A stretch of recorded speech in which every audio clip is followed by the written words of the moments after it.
Hello, I'm Tim Smith with the Adams County Historical Society, and welcome to another Monuments Monday. And today, this is the final installment of a video series I like to refer to as I'm Shot, Get That Man. Now, if you're paying careful attention, you probably realize that a few weeks ago when we had the first installment of Get That Man, I said that it was a two-part series, and you know, as luck would have it, it turns out to be a three-part series. And if you're watching this and you haven't seen part 1 and 2, you should probably go back and watch the other parts of the series, and this will make more sense. But just as a reminder, we are highlighting a monument located near the Adams-Franklin County border along Route 30 at Grafensburg. And the monument honors State Policeman Francis Haley, who was killed in the line of duty on October 14th, 1924. So today, welcome to Abbottstown, Pennsylvania. Founded in 1763 as a town of Berwick in York County, Pennsylvania, this is the oldest town in what is now Adams County. I'm standing near the eastern edge of Adams County, and York County being just a short distance here down a very busy Route 30. And we are 27 miles from Grafenberg. And of course, it was here that the story of the murder of Francis Haley begins. During the last week, I actually took some time to read some additional material about the events that I described in last week's video. So let me add a couple things that are much clearer to me now. First, Francis McLean of Gettysburg, who I mentioned as one of those who testified at the murder trial, was not amongst those that were on the porch of the Grafenberg Inn. She was actually standing at the first tee on the green at Caledonia Golf Course, very near the spot where Francis Haley's motorcycle came to rest.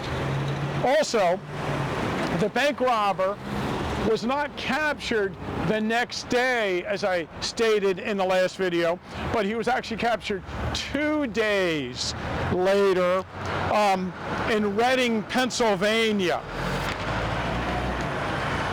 Across from us, on the northeast quadrant of the square, is the building that served as the Abbottstown State Bank, and it still stands. It was here at 2:15 p.m. that Philip Alfred Hartman, age 24, wearing a raincoat with a red bandana covering his face, entered the bank, pulled a gun, and demanded money from the cashier.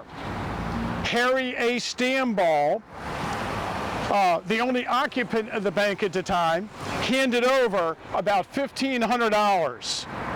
Hartman ordered him to go into the vault, but fled before Stamball could follow his instructions. Stamball ran to the door and watched as Hartman crossed the square, jumped in his Cleveland touring car with New York plates, and headed off to Gettysburg. Stamball managed to get a partial license number from the tag. And when police arrived, he gave a detailed description of the vehicle. This information was relayed by telephone to police stations in the area, and the manhunt began. Fearing that Gettysburg was not the safest route, Hartman proceeded north to the current Route 234 and headed across through Biglerville, Orangeville, up through the Narrows, over Buchanan Valley, and he actually came out, re-entered the Lincoln Highway near Newman's, what locals refer to as TikTok. And this was just a few miles from where he encountered State Trooper Francis Haley. Haley had received the report of the robbery at his station in Chambersburg and was ordered to patrol the Lincoln Highway along the Adams-Franklin County line. If the fugitive was fleeing westward, there was only a few places that they could have crossed that mountain. And I'd imagine that they had other patrolmen on the other roads that led over the South Mountain Range. As we discussed in a previous video, Haley attempted to stop Hartman, who pulled out his pistol and shot Haley, inflicting a mortal wound. The bank was relatively new for that time. It had opened in 1921. It would not be the last time the bank was robbed. On November 6, 1929, William Lindsay of Brunswick, Virginia, held up the bank at gunpoint and stole $1,100. The Abbottstown State Bank closed in 1978. But this site is actually also connected with one of my favorite stories of the entire Gettysburg campaign. So I thought I'd tell you that. At the time of the Civil War, the northwest quadrant was occupied by another building, the residence of George Geordie. And actually, his son Louis Geordie lived here on the corner of the square. So they had that whole quadrant. And according to the story, on June 27, 1863, General John B. Gordon was passing through Abbottstown with his brigade, about 2,000 Georgians. Most of the residents of Abbottstown were hiding in their houses, scared to death. But out here on the corner of the square was George Geordie, and he was glaring at the Southerners as they marched by. General Gordon noticed this and rode over to him, and according to the account, said, "General Lee is coming down the road with 100,000 troops." And George Geordie said something like, "When I was younger, I marched with an army of more than 100,000. And Gordon, surprised, looked at him and said, "Where?" And he said, "Napoleon's Russian campaign." And sure enough, George Geordie had immigrated to the United States in 1830 from Alsace. And sure enough, he was a veteran of the Napoleonic Wars. We're standing in Mount Olive Cemetery just south of Abbottstown, not to be confused with Mount Olivet Cemetery in nearby Hanover. And here we are at the grave of Philip Hartman. And you can see on his grave that he was born on July 30th, 1900. So he's 24 years old at the time of the bank robbery. His parents are Josiah Hartman and Anna Rebecca Kemper Hartman. His military records, his marriage certificate, and his death certificate all state that Philip Hartman was born in Gettysburg. In the 1900 census, his parents are actually listed as living in Strabane Township. So I'm not sure if he was born in the town of Gettysburg proper or just outside of the town. In the 1910 census, the family is living in York County, but obviously they don't live far from Abbottstown, and Hartman was very familiar with this area as a youth. At some point, the Hartmans moved to Annville in Lebanon County, Pennsylvania. As can be seen by his grave, Hartman was a veteran of World War I. He actually traveled to Europe, was involved in several battles in France. He was gassed, spent time in a hospital. As a matter of fact, when he was standing trial, there was some talk of him using defense that the gas affected him in some manner that caused him to act irrationally. But actually at the trial, he provided no defense for himself. After he was discharged, Hartman rejoined the Army for a time. In the 1920 census, he's listed in Columbus, Ohio at Columbus Barracks. After his service, he returned to Annville, and in December 1923, he was married to Nora Roush. Now, perhaps it was a shotgun wedding, as 7 months later, on July 9th, 1924, Nora gave birth to a child, Philip Alfred Hartman, Jr. The couple lived with Hartman's parents and, it appears, suffered marital problems. Hartman needed money and traveled around to find work. After Hartman's arrest, he confessed to the crimes of robbing the Abbottstown Bank and the murder of Francis Patrolman Haley at the Grafenberg Inn.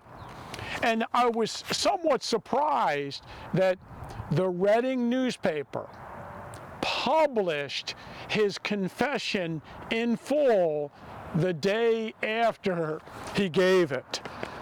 And we have access to this. And he tells a little bit of a story. I was broke, and I was getting word from my wife that she needed money for herself and her baby. I was in Columbus, Ohio, when I got word from her. I got a job and made $18 one week and $20 the next week, and then I was laid off. Then I was up against it. I started to rob. The first place was an oil station right near Columbus, Ohio. I held up the man working at the station and got $35. He then stole a car, a Cleveland touring car.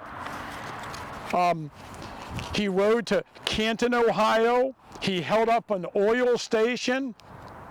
At that point, he rode back to his home, where he apparently reunited with his wife, who he had been separated from for a little bit. And then his mother was really sick, so he rode to Aspers, Pennsylvania, picked up his brother, and took his brother to see their sickly mother. He rode back to Aspers the next day, and then, according to Hartman, he rode to Hagerstown and then to Antietam to see the cemetery. He actually stopped at the Antietam National Battlefield and visited the cemetery there. Later in the day, I went to Berkeley Springs, West Virginia, and from there to Martinsburg. In Martinsburg on Monday evening, October 13th, I went to a gas station and told the young fellow there that I wanted his money. He gave me $10 and then I left. I held him up with a gun. October 14th, I rode to Hagerstown, went to Waynesboro, Emmitsburg, Gettysburg, and Abbottstown. I drove through Abbottstown about 1:30 p.m. and drove towards York about a mile. I pulled in a side road and turned around. From there, I fought with myself to rob the bank or not to rob the bank for the best part of an hour. I was down and out and desperate. I knew if I kept on, I would get caught. So I told myself, you must rob that bank and then quit. So he did rob the bank in Abbottstown. He tried to flee westward, and of course, the police caught up with him at the Grafenberg Inn. He murdered policeman or patrolman Haley. He was caught 2 days later. He actually, as we mentioned in the last week's video, he fled over the mountains. He ditched the car, he burned the car, he took off the plates, and he threw them into the bushes. He probably should have taken the plate with him. He ended up fleeing by foot over the mountains. He got to Mount Holly. He got on a train. While he was on the train, he learned that the state trooper he had shot had died. He got to Reading, Pennsylvania. He checked into a hotel. He called his wife. And his wife told him that the state police had been to the house looking for him. So he decided to turn himself in.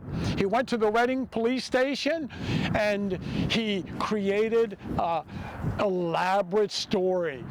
He said that he was hired by a man in Columbus, Ohio, and they had driven out here, and it was that man who had robbed the Abbottstown bank and then shot the policeman and ditched the car. But of course, his fingerprints were on the license plate, and he was seen at the scene of the crime. So after a few minutes, the police were able to unravel his concocted story, and he confessed to the crime. He was taken from Reading to Harrisburg, and then the state police actually took him to Abbottstown, and they actually had him reenact the route that he took to the site of the murder, and Hartman voluntarily gave information about the route that he traveled and the crime of robbing the bank and the murder, and gave exact details that matched all the witnesses of what had happened. So with the confession, it seemed like that was pretty much a sure thing. He was then taken to Gettysburg and put in the Adams County Jail, and he was placed there on East High Street because the murder took place in Adams County. He shot the guy before he crossed over into Franklin County. It's interesting, if he would have just driven a little farther, maybe the trial would be held in Chambersburg. But while his wife came to visit him and they were in the Adams County Jail, they got word that their child had died. A few weeks later, his mother died and is buried in this cemetery. The trial was held in January of 1925, and believe it or not, Hartman pleaded not guilty. He was found guilty. After the trial, he appealed, saying that it could not possibly be first-degree murder because he did not intend to kill the state trooper when he shot him. He was only trying to inflict a wound so the man would stop chasing him. That didn't work out so well. The judge, McPherson, found him guilty, or I should say the jury found him guilty, and McPherson sentenced him to the electric chair. He was taken to state penitentiary near Bellefonte in Center County, and the execution took place on November 30th, 1925, and in December he was buried here in this cemetery. Remember, if you like the historical content that we put on our YouTube channel, please like and subscribe.